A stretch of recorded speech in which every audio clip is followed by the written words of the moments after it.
Hello and welcome to World News Today. Here are the top stories for you. Trump impeachment, Democrats take case to voters. Whistleblower complain, Ukraine in the middle of political football. British PM Boris Johnson faces probation over alleged links to the US businesswomen. Saudi King Salman's bodyguard shot dead. Rouhani says he rejected US offer to lift sanctions made in message to Europeans. Democrats dove headfirst into an impeachment inquiry this past week. Now they have to convince voters it was the right call.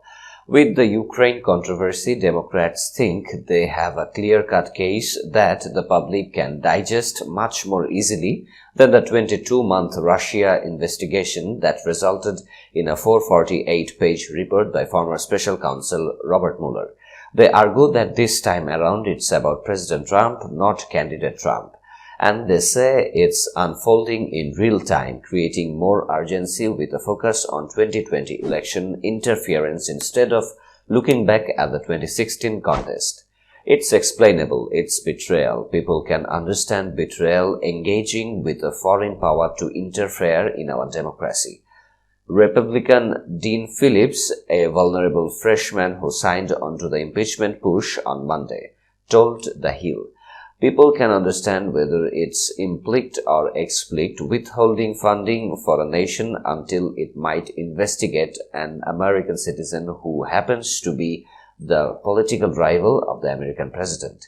He added this one in the most understandable by the public, Speaker Nancy Pelosi said Tuesday in an interview with The Atlantic, previewing the impeachment endorsement she would announce a few hours later. Yet national opinion polls have shown that even with the recent momentum, there's still more work to be done to win over a majority of voters on impeachment, meaning Democrats have their work cut out for them in the coming weeks and possibly months. Many in the party are acknowledging the weight of the task ahead while voicing confidence they can bring enough voters over their side. President Trump's attorney Rudy Giuliani has stated publicly multiple times that he's pushed Ukrainian officials to investigate former Vice President Joe Biden. A Ukrainian anti-corruption activist told CBS News the whistleblower scandal has dragged her country into American politics, distracting from more important issues. Ukraine is in the middle of American political football, but Ukraine is not a player, Ukraine is the ball, said Daria Kaliniuk. Ukraine has been fighting a war with Russia since 2014 and relies heavily on American military and financial aid. In July, Mr. Trump ordered nearly $400 million of that support to be withheld. Mr. Trump has admitted he asked Ukraine's president in a July phone call to investigate the Bidens. After his call with Ukraine's president, Mr. Trump re-insisted the aid. According to the whistleblower's complaint, Mr. Trump's personal lawyer Rudy Giuliani met with at least 7 Ukrainian officials, including one in Madrid, to follow up on the call. If your closest ally is calling and saying please investigate that guy and then cutting military assistance, what is the message the US is sending to Ukraine? Kaliniuk said, "I think that's it. We know you are in a war with Russia, but we just care about this one investigation, about our internal politics." Embattled British Prime Minister Boris Johnson is facing a potential probe into his alleged ties to US businesswomen. Authorities in London asked the country's police watchdog Friday to decide whether there are grounds to investigate Johnson for misconduct in public office. The referral was sent to the Independent Office for Police Conduct.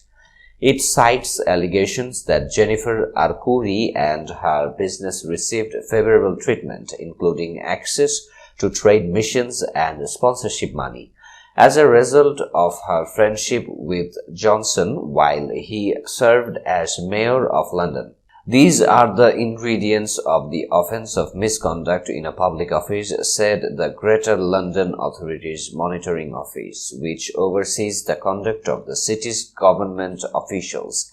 Subject to any explanation provided by you, these matters give rise to a suggestion that there has been a failure to safeguard the public purse, and if so, that amount to a significant breach of public trust, the referral said. A spokesperson for Johnson told NBC News Saturday that the Prime Minister, as a Mayor of London, did a huge amount of work when selling our capital city around the world, beating the drum for London and the UK. Everything was done with propriety and in the normal way. Johnson's supporters denounced the referral as a politically motivated attack launched just before his ruling Conservative Party's annual conference.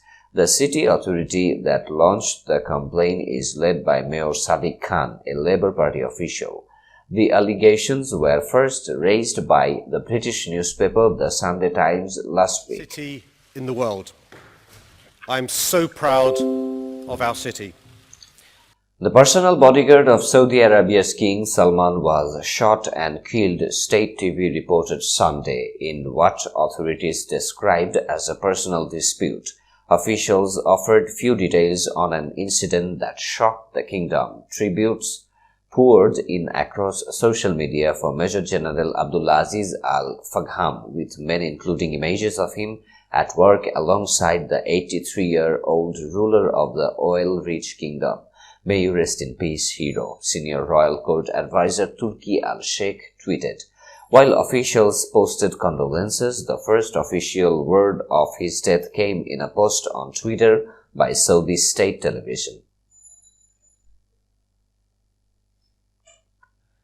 The United States sent a message to European leaders that it was willing to lift all sanctions on Iran, according to Iranian President Hassan Rouhani, who said he had rejected talks with Washington while punitive U.S. sanctions remained in place. Rouhani, speaking on his return from the United Nations General Assembly in New York, said Germany, Britain and France has insisted on a joint meeting with the U.S. officials. The German Chancellor, the Prime Minister of Britain, and the President of France were in New York and all insisted that this meeting take place, and America says that it will lift the sanctions, Rouhani said. According to his official website, it was up for debate what sanctions will be lifted, and the United States, has said clearly that we will lift all sanctions. His website quoted him as saying Iran has ruled out bilateral talks with the United States unless it returns to the 2015 Iran nuclear deal abandoned by Trump last year and eases the crippling economic sanctions that he has since imposed on the Islamic Republic. Iran was ready for negotiations, but not in an atmosphere of sanctions and pressure, Rouhani said. Rouhani did not meet Trump in New York, and European and Gulf officials expect Washington to keep tightening the vice of Iran's economy. The United States and Iran are at odds over a host of issues, including the U.S. withdrawal from the 2015 Iran nuclear deal, U.S. accusations denied by Tehran that Iran attacked two Saudi oil facilities on September the 14th, and Iran's detention of U.S. citizens on what the United States regards as spurious grounds.